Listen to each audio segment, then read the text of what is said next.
ये धरना 10-12 कर्मचारियों को हमारी सैलरी रोकी हुई है। बार बार 2 माह हो चुके उस चीज को। 2 माह से लगातार कंटिन्यू उनके पास जा रहे हैं, अधिकारी के पास हम, कोई सुनवाई नहीं हो रही। किसने रोका आपको वेतन? हमारी नगर पालिका आयुक्त ने रोका है हमारा वेतन।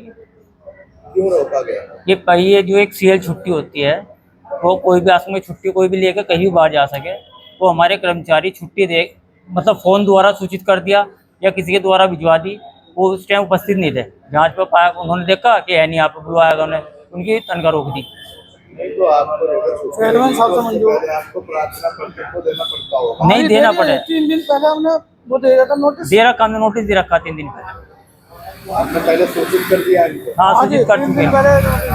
सूचित कर जब हमें नहीं बुलाया गया तो आपने ईओ साहब से, चेयरमैन साहब से बात की? बात तो हम 1.5 महीने से कर रहे हैं। फिर क्या 1.5 महीना हो लिया, कोई तनख्वाह निकालने का मेरे पास सिर्फ आश्वासन ही मिल रहा, इससे आगे में कोई कुछ मिल ही नहीं रहा। और चेयरमैन तनख्वाह रुकी है, 2-2 महीने की तनख्वाह होली। भाई तनख्वाह हमारी थोड़ी बहुत परिवार की तनख्वाह है, वो तो चेयरमैन साहब को अर्जी पर मिली नहीं। हाँ, मिली नहीं तनख्वाह। अब आप धरने में बैठे हैं तो अब क्या करेंगे? अब आप तो बैठे हैं, जब तक नहीं बुलाते, जब तो नहीं बुलाते नहीं होते और समझते बैठे रहेंगे। काम भी रोक दिया है? काम रोक दिया, काम बंद है, बिल्कुल काम बंद, हड़ताल है, काम बहिष्कार हड़ताल है। तो कोई ज्ञापन भी सौंपा गया आपकी तरफ से या कोई प्रार्थना पत्र? प्रार्थना पत्र हमने मैडम को दे रखा, अपना चेयरमैन मैडम को दे रखा, ईओ मैडम को दे रखा, नोटिस दे रखा। तो कोई आया? 3 दिन की वार्ता, 3 दिन की वार्ता का टाइम दिया था हमने, कोई हमें किसी ने बुलाया नहीं, ना हमारे से कोई बात हुई। आज आपके पास आया कोई? नहीं, कोई आया, कोई नहीं आया हमारे पास। अब आपका अगला कदम क्या होगा? हड़ताल है, फिलहाल तो हड़ताल है, जब तक नहीं कोई समझौता तब तक हड़ताल ही रहेगी।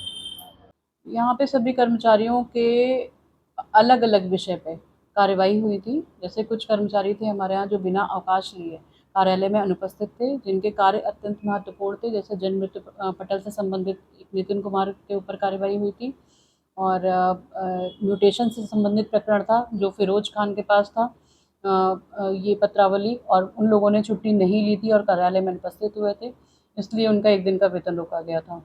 इसके अतिरिक्त जब जब भी समय समय पर अगर कोई इस तरह की अनुशासनहीनता है तो उन पे ऐसी कार्रवाई की जाती है, और पहले भी की जाती रही है कि कभी अध्यक्ष महोदय द्वारा अगर इंस्पेक्शन किया गया, कोई कार्यालय में नहीं है, एप्लीकेशन नहीं है, तो उसका 1 दिन का वेतन काटा जाता है।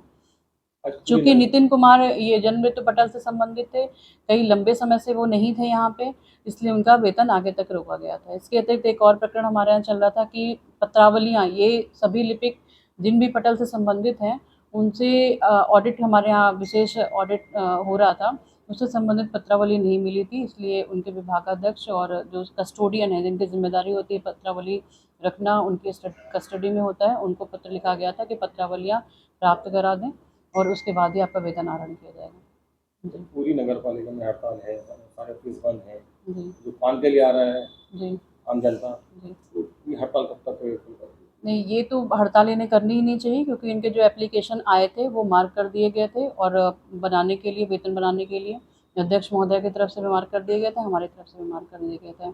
और हड़ताल करने से पहले ज्ञापन भी, ये लोग आके कोई वार्ता करने नहीं आए और ज्ञापन भी हमें नहीं दिया। ज्ञापन कल हमें डाक में प्राप्त हुआ है, तो ये हड़ताल करने का तरीका नहीं होता है। और भी इतने महत्वपूर्ण विभाग में जहाँ 24 घंटे कभी छुट्टी नहीं होती है, नगर पालिका का कार्य ऐसा है और यहाँ जनता से संबंधित हैं चीज़ें, तो यहाँ पे इन्हें हड़ताल करने का तो बिल्कुल अधिकार नहीं होता। ना ही इनका कोई शोषण हो रहा है और ना ही इनके साथ कोई अत्याचार हो रहा है, लेकिन जो कार्य इन्हें आवंटित हैं वो तो करने पड़ेंगे।